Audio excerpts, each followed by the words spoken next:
Resource Network.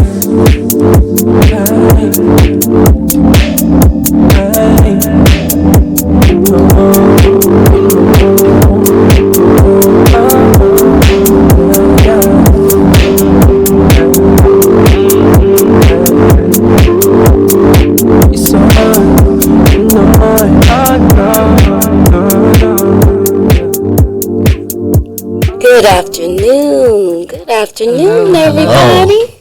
Welcome to the Resource Network. I'm Deborah Davis, Regional Director of the Minority Business Assistance Center. And joining me is my co-host, the host with the most. Yeah. I can't even say co-host. I should have to say producer, host, and everything else. Ricky Pleasant, financial advisor for the MBAC program. Yes, and Ricky, I want you to introduce our guest today. Let's kick this off. You kick it off for us, okay? Thank you for joining us, Miss Alandes Powell, multi-hyphenate. We just going to put that there. And the executive director of Black Art Speaks, which is an institution that I'm so excited to be able to talk to you about today. But also I have a lot of friends that are a part of this collaborative. So we're going to get into all that. But how are you today? I'm doing great. Thanks for having me. I'm excited to be here. Good. Yes, ma'am. So I just want to say I was remiss of doing so. I just want to give everybody a little background on what the Impact Program is, because we haven't been doing our podcast for almost a year. So the Minority Business Assistance Center is at the African American Institution, African American Chamber of Commerce.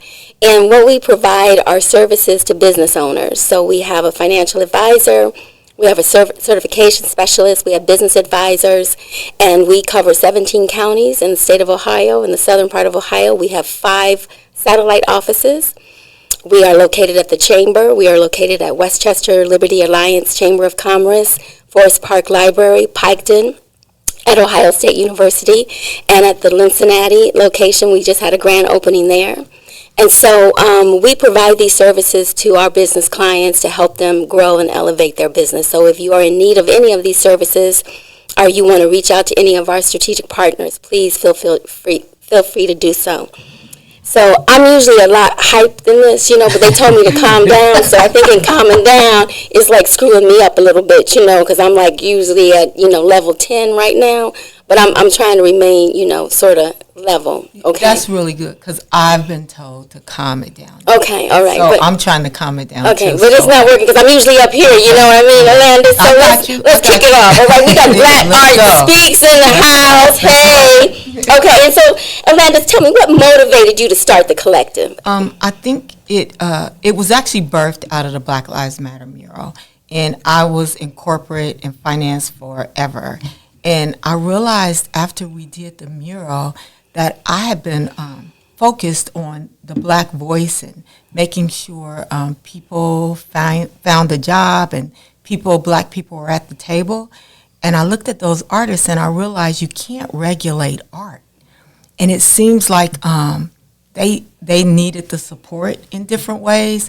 When we first started the mural and I looked for someone to help, a company gave me a group of white artists, and I had to actually say, no, they need to be Black artists to lead it, but we really want everyone to take part. And that kind of told me that they needed a platform to share their voice broader and to make sure they got paid for what they were doing. So, because so many people love art, but they just want to have it. They don't want to pay for it. So that was a big deal to me. And so that kind of got us started. Yeah, and that kind of goes into the next point, because you do a lot of empowering of artists and their voice. So where did that come from? Is there a history of you putting people in position to be their best selves, and be able to make an impact beyond what it is that they can even imagine?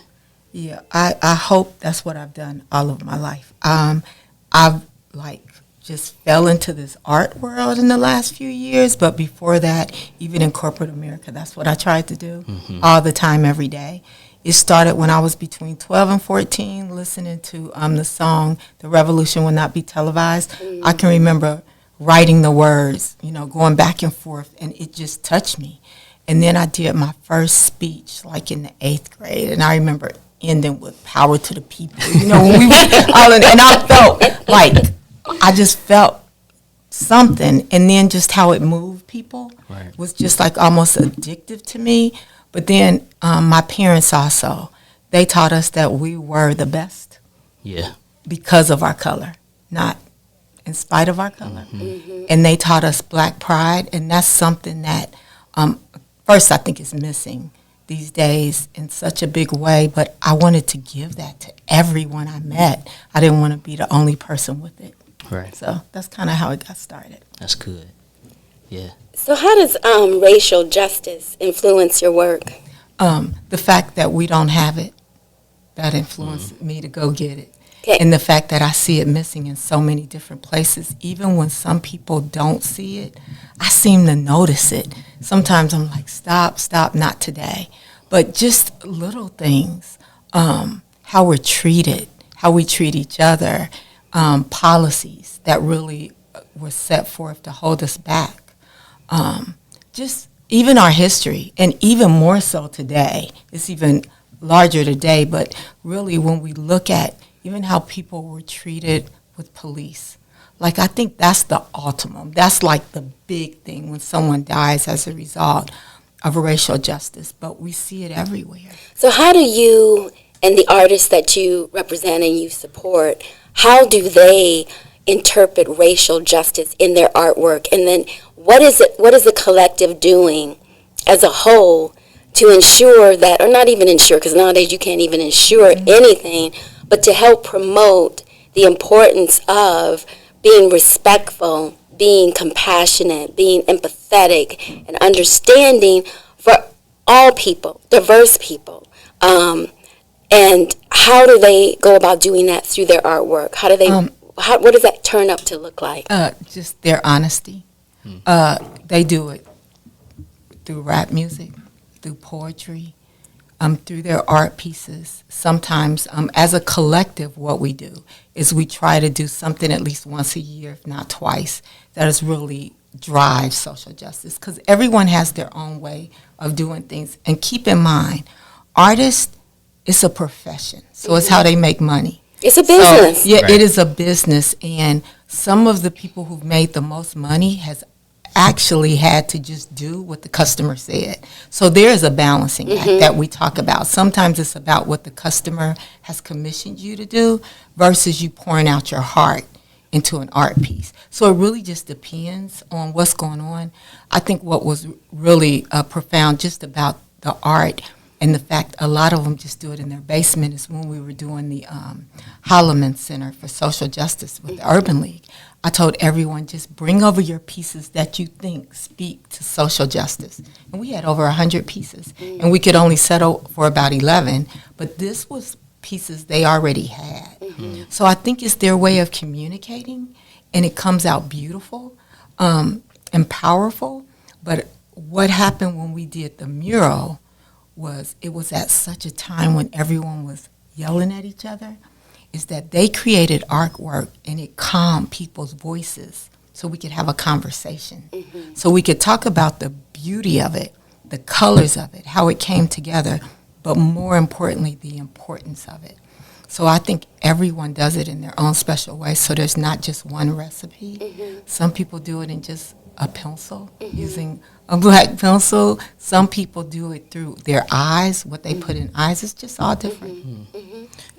And speaking to the balancing of the passion versus the work that needs to be done, artists are entrepreneurs as well, and we're going to have a bunch of entrepreneurs listening to this. How do you go about advising artists / entrepreneurs in balancing their purpose versus doing what they need to do in order to get paid? Yeah. First of all, you can't say yes to everything. Sometimes the most powerful thing you have is your no. So you still have to be picky in what you do. Understand the difference between doing something for a customer, doing something for yourself. I think we talked about that. We talk about 401k. I tell everyone, please, as an entrepreneur, there's so many different things you can download. I'm not going to say which one I use because I'm not, here to advertise for them, but I will tell you There are so many different apps where you can save and create your own 401k. As an entrepreneur, you don't normally get that. The other thing is I am a huge fan in stocks. And I know 401ks kind of help that, but it's more diversified. I really think you have to learn how to make money while you're sleeping. That's what happens with wealth. You make money without working. Stocks do that. I keep telling everyone, as we've talked about stores we're not going to right now, the question is, are you buying stock there? Right. So when it comes back. So I think those are the pieces that I think is really important for an entrepreneur to pay yourself, to make sure you're getting paid through this, because if you're not, you'll find yourself not wanting to do it. You'll lose your passion. And to understand that sometimes you have to volunteer to get experience, and other times you have to work doing something you don't want to do to make it. And you have to be okay with that as an entrepreneur. And not, sometimes when they feel like they have to go get a job, they feel like they've failed, but they haven't. It's just part of the journey. Right. So really thinking through that. Yeah, that's good advice. So as an entrepreneur, do you advise or recommend, or do you work with any organizations where they can get professional development training? Because they need to understand marketing. They need to understand who their client is, their client profile, the demographics of that client, the nuances of what attracts that client to them and how they're going to advertise or promote their artwork to that particular client. So do you work with them on that level of professional development, and who are some of the agencies that you work with? So everything is about what they want and not what I want to get. I'll give them whatever they want, but they still have to show up for it. We joined the African American Chamber. I did that for them, and actually make sure we shout out everything you guys have going on here. So we've made sure we do that. We have different avenues where we can put up the art, display their art for sale. I talk about the fact you should know your price. You should have reproductions ready, different things to get them ready for what they're doing, and then offer them different jobs. When it comes to different people we work with the libraries a lot. We've worked with the schools. There's grants that we've worked with people in getting. We've gotten grants ourselves. What we focused on is not being in their way and not being their competition. So recently we're signing on the dotted line to be a part of the Duke Energy Center for the art there. Great. That's awesome. So Great. I am that. It That's feels huge. like it took a lot, but we're at the table. We're working for ourselves to get it done. And we did a call to artists that was about Black Art Speaks. So if you were in Black Art Speaks, you actually could throw your name in the hat. We have a good group that's going to be looking at it. And I'm excited that they will be a part of the new convention center. I think that's huge. That is huge. Yeah, That's it is excellent. huge. And it was excellent. work. So my job is to be at the table and open the doors where you might not get it if you're alone. Because so many people see the collective. And we have over 100 years of experience, and I have none. I'm not an artist. I'm a banker. I have zero experience in it, except maybe I have a couple years now, dibbling dabbling, but I'm not an artist. I just want to open the door for them, so that's more of my job, to open the door.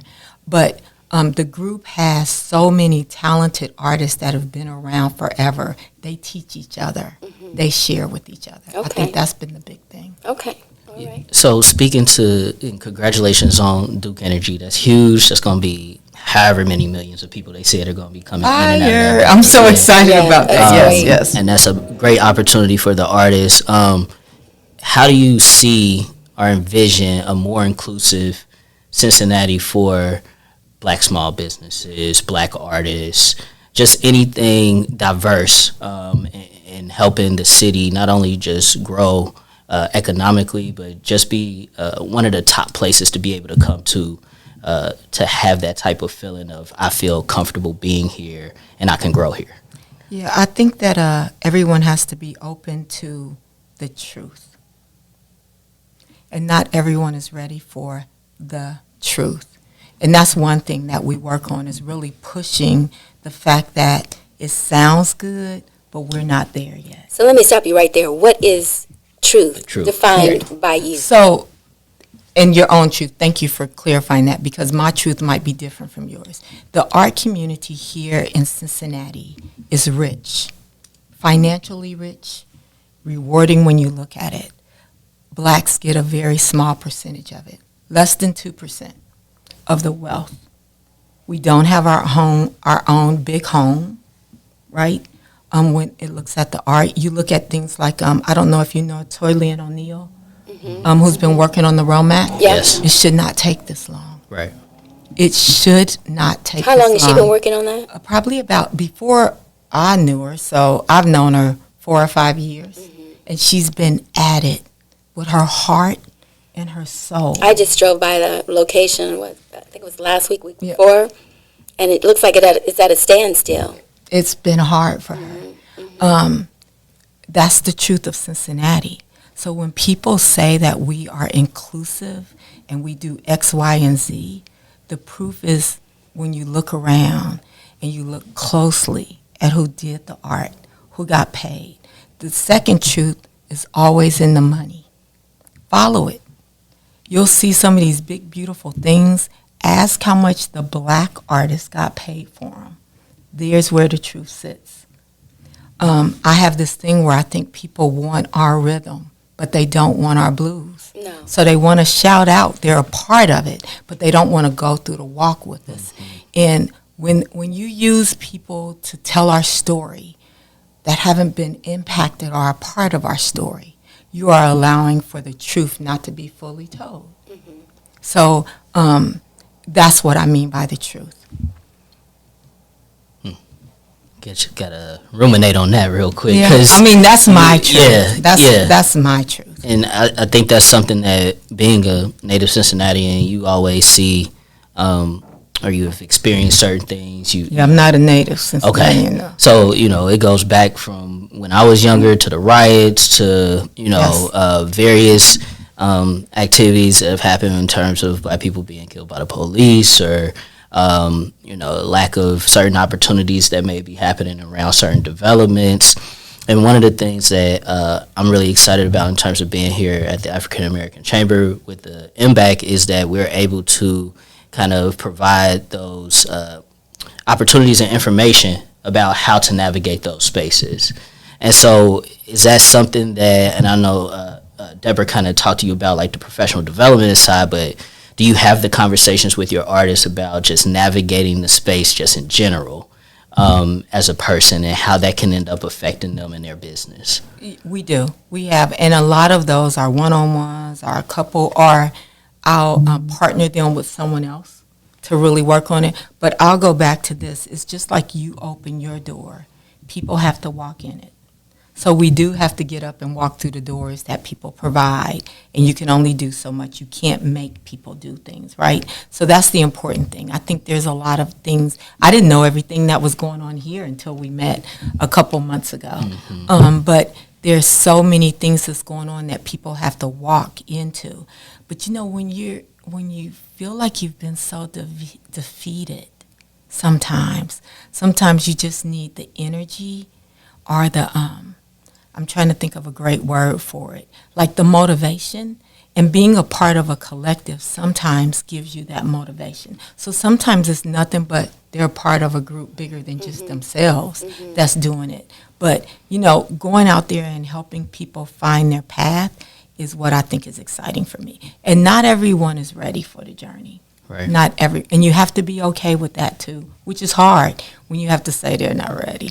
But you have to be honest about that piece. My question is, they may not be ready, but how do they become ready?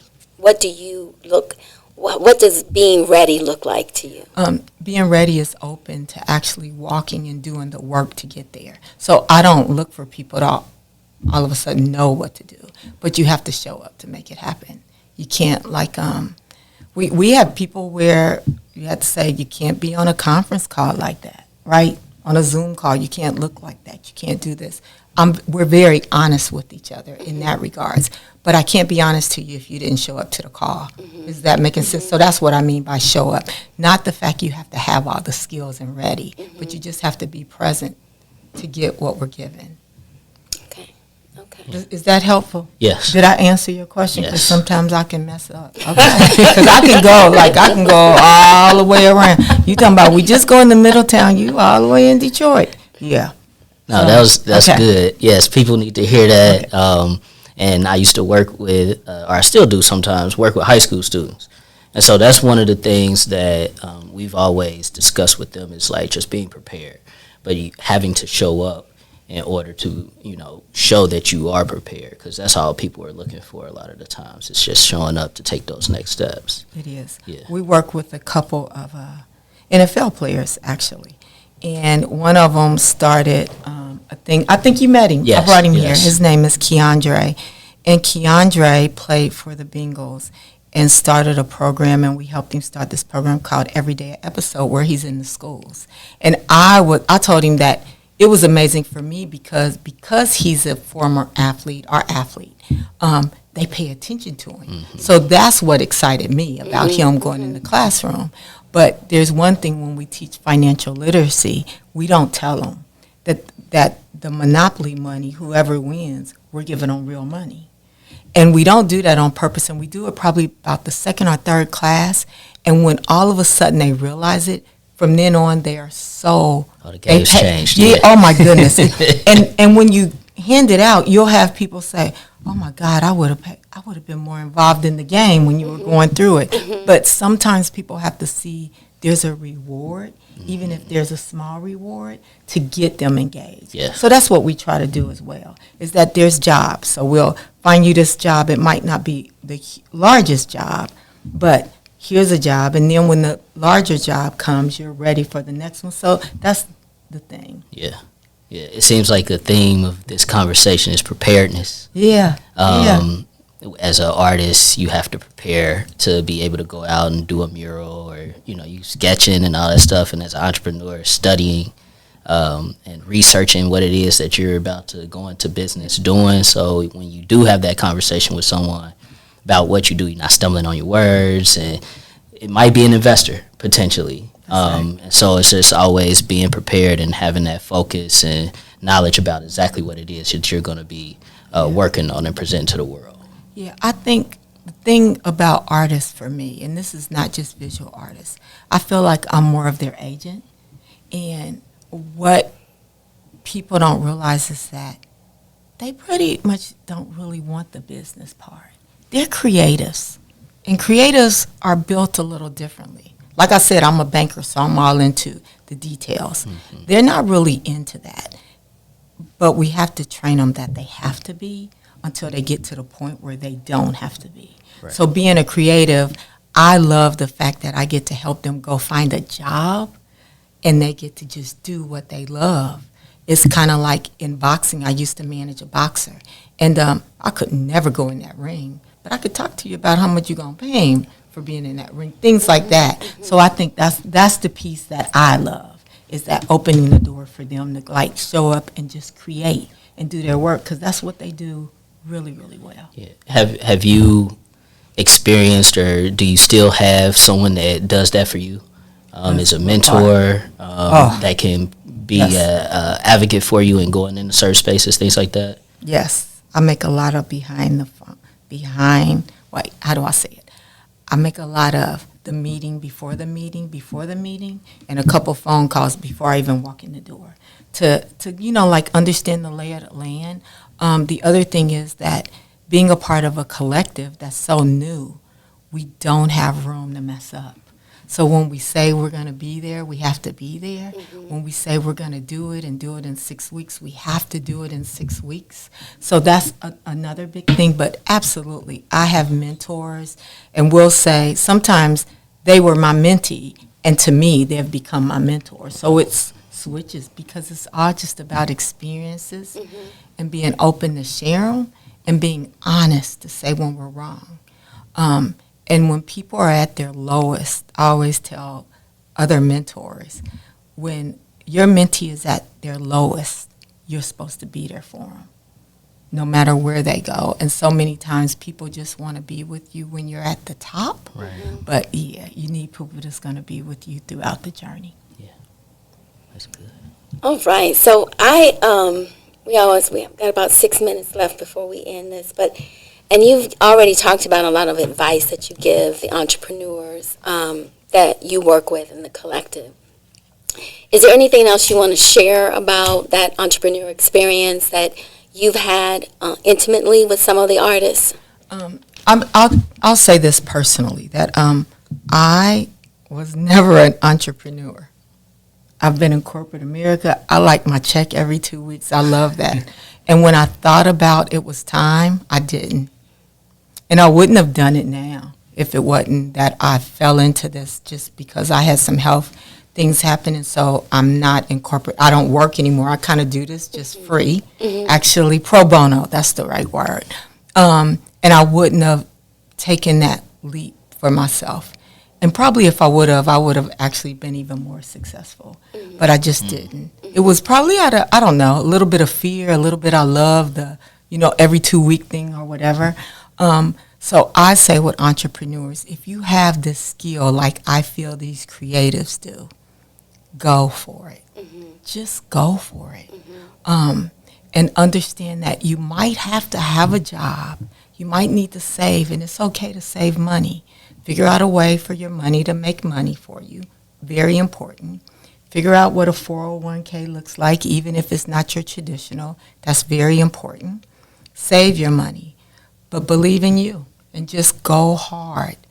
When doors open up like what you guys have, if people aren't walking through it, shame on you. But you can't say I want it and not go get it. Go get it requires action. So that's what I say. Just go to it. And then pray a lot. I believe in prayer. Yes, pray a lot. Yeah, pray a lot. Yeah, I believe people have to go for it, but what I found is that a lot of people don't know that we exist. A lot of people don't know that our strategic partners, the SBA, the SBDC, ECDI, all these organizations that provide free services along with us, they don't know that we're here. So this is another reason why we're doing the Resource Network, is to make sure that business owners and the community at large understand that we are here to assist them, whatever their journey is, to help them move forward and to elevate. And so if you have creatives working in your collective and they want to learn more about the business of being creative, because it is a business, and in order to elevate, there are a lot of things you need to understand. We are here for them. We have the Assets Over Liabilities program that just kicked off 2 weeks ago, and that is a financial literacy program that Ricky is facilitating. He's the instructor of that. We cover the 3 financial statements. We look at your ratios. We have an IBIS report for your specific industry so that you can compare what you're doing to your industry that you're in. And it's invaluable because it provides entrepreneurs an opportunity to understand their numbers, to be able to go to the bank they used to work in and sit down and talk to a banker about their financials and with an understanding, but also to look at their services or their products or their particular art that they're offering and say, wait a minute, this isn't working, this isn't selling. I love doing this, but I'm not making any money, right? This over here is what I'm creating, and it's making money. So they're understanding what services and product lines that are profitable and what product lines are not, and being able to make those decisions. I understand with a creative, they might not want to give up what's passionate to them, and that's fine. I think continue to do that, but I think it's also important that they understand what is profitable and what is not, what is working, what is not working, and understand those financials so they can sit down and go into a bank and to have that conversation for a loan, or they can go and fill out a grant application and submit their financials and understand where they are, what that balance sheet means to them. So having said all that, I want to thank you, Alandes Powell, for being here. I appreciate everything that you're doing for Black Art Speaks. I thank Ricky for bringing you on as our first guest. Yes, hallelujah. And to all the creators out there, more power to you. Keep it going. I started out as a dancer, so I know how challenging it can be. Keep it moving, keep it rolling. I did not have the courage to pursue my dream because it takes courage, not just passion, but courage. So I'm here to tell you, I didn't have the courage. But those of you that do, keep it moving. We are here to support you in every aspect. And if we can't do it at MBAC, we will refer you to people who can in organizations. We will refer you to Alandes. and her organization, Black Art Speaks, to help you keep it moving. So I want to thank everybody for listening to the Resource Network. Ricky, you have any final thoughts you want to shout out? Yeah, just a little selfish plug. Next Thursday, here at the Chamber, during lunchtime, around 11:30 p.m., we are going to have a session discussing how to enhance your business financials for your business plan. So we're going to go into detail about the different financial statements and how it should look if you're going to go out and ask for investors or any other opportunities financially, whether that be loan opportunities or grant opportunities, like you were saying. So make sure you come out, check out our link above our profile, and you can go ahead and register for that event. I hope to see y'all next Thursday. All right. Thank you for tuning in to the Resource Network. The Resource Network.